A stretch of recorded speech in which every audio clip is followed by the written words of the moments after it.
Now, you see this stone pillar. The base here is slightly smaller than the base that you have of this brick foundation. And this is as it ought to be, because normally, for the sake of strength, you have got a much wider base than the base of the actual pillar. The masjid was built over existing Hindu structure. Why were the columns left exposed? That happens. Sometimes, if you see in various places where this has been done, planes and parts of columns still stand. In fact, in Delhi itself, there is the mosque Quwwatul Islam. Many of the pillars are still standing there, and over that a dome has been put. And this was nothing unusual. You see, when the Muslim invaders came, they naturally wanted to, show their strength. And as a result of that, there is an inscription in this mosque, Delhi mosque, known as Quwwatul Islam, that as many as 27 temples were destroyed to produce this mosque. And the very word Quwwatul Islam means the might of Islam. The whole idea was that the invader must impress upon the invaded that they are powerful. And a sort of a terror situation was created by it, which perhaps any invader might do. Now, interesting thing is that this is the destruction level of these pillars. And it is from this layer that we found the glazed pottery, which I will show you presently. And the layer which has the material of destruction is of about 1500 AD or thereabouts, because we have got plenty of glazed pottery from this, which is so typical of the Muslim period in India. You see, this kind of pottery never came into India prior to, say, the 13th century. So the destruction is datable to a period about 1500 AD or so. You can't be more precise than that, because pottery has a much wider range. But the destruction of the structure connected with those pillars took place around that period. Professor, how come this circumstantial evidence has not been brought to light so far? Well, 2 years ago, I submitted a report to the government through the Director General, and maybe they are thinking of publishing it as and when it suits, or as and when it is possible. Why it has not been done so far, I really cannot comment on that. If we are given a free hand and asked to excavate below the mosque, it can only be done when the mosque is removed bodily and the whole land is given to us. We hope to get the remains of 84 pillars in the form of bases, which we have already encountered, at least half a dozen of them, in the excavations conducted on the south of this mosque. 7th of October 1984 saw a massive gathering of people in Ayodhya. An oath was taken to rebuild the temple at the same site. That, as it now seems in retrospect, was a launching of a movement on a scale unknown since the struggle for independence. Then came the historic event of 1st of February 1986. On that day, the locks put on the gates of the mosque way back in 1949 by administrative orders were removed on the orders of the district judge Faizabad. The judge accepted the plea that the Hindus had had unrestricted access to the site for the past 36 years and that the locks were no longer necessary. According to another observation of the civil judge Faizabad on 23rd of March 1951, the place was never used as a mosque, nor was any namaz offered at the site since the year 1936. The next historic event is that of 19th of November 1989.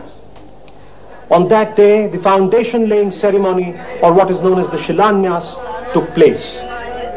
The event had a symbolic aspect. The first stone was laid by a Harijan. It was intended to signify that what was being laid was not the mere foundation of a temple, but the foundation of an entirely new social order.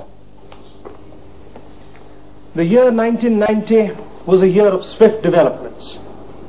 The whole issue was engulfed in a spate of litigations and negotiations, and of course political manipulations by various groups and political parties who had their own axes to grind in the matter. In the midst of all these developments, it was declared that on 30th of October 1990, Car Seva would take place at Ayodhya. Hundreds of thousands of people started gathering in and around Ayodhya. The then UP government of Shri Mulayam Singh Yadav took unprecedented security measures to prevent people from going to Ayodhya. But people nevertheless reached Ayodhya in spite of the unprecedented security measures, and Car Seva commenced on 30th of October 1990 as planned and as declared. A fresh round of negotiations now began between the AIBMAC and the VHP under the new dispensation. On 1st and 2nd December 1990, preliminary discussions were held to decide the modus operandi of the negotiations. On 22nd December 1990, the AIBMAC and the VHP submitted their respective documents and evidence. On 6th of January 1991, the VHP gave its rejoinder to the AIBMAC statement. The government minutes of the meeting of 6th of January 1991 read: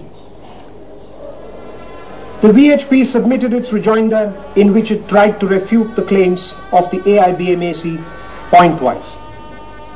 The AIBMAC did not react to the evidence put forward by the VHP. Since the AIBMAC did not give its comments on the evidence, it is not possible to decide the areas of agreement and disagreement. However, even up to the meeting of 24th of January 1991, the AIBMAC had given no rebuttal. The submission of evidence, deliberations, discussions, and meetings would go on. But as far as the historical aspect of the matter is concerned, the evidence on record clearly indicates that there was a temple on the very site where the mosque stands. Of course, there is no evidence to show that Ram was actually born at the site. But then, in the nature of things, there can be no such evidence. What is, however, significant is that Ram has been held in the highest esteem by generations of Indians for thousands of years. The people of India consider him to be the very personification of the highest ideals of manhood. It is these ideals and virtues which they see reflected in his life and behavior. And it is these ideals and virtues which they worship in the form of Ram. As far as Ram himself is concerned, he made no claims to divinity. He did not pose as a prophet or as a god. In the Valmiki Ramayana, he says about himself, Atmanam Manusham Manye Ramam Dasharathatmajam. He was Ram, the son of Dasharath, and a man. And indeed, as a man, he lived his life. But what a man! A man of extraordinary capabilities. He is known as Maryada Purushotta, which does not mean a person with limitations, but rather to the contrary. It means a person who is capable of reaching to the very limits of human endeavor in every walk of life. As a child, he craved for the moon. As a son, he unflinchingly obeyed his father. As a strategist in war, he befriended Vibhishan, the brother of his enemy. As a friend of Sugriv, he killed Vali, though he had no personal reason to do so. And as a husband, he fought the most brutal war to rescue his wife from the clutches of Ravan. If such a person is worshipped for thousands of years, and people genuinely and passionately believe that he took birth at a particular place in Ayodhya, then that ideal called Ram deserves a monument.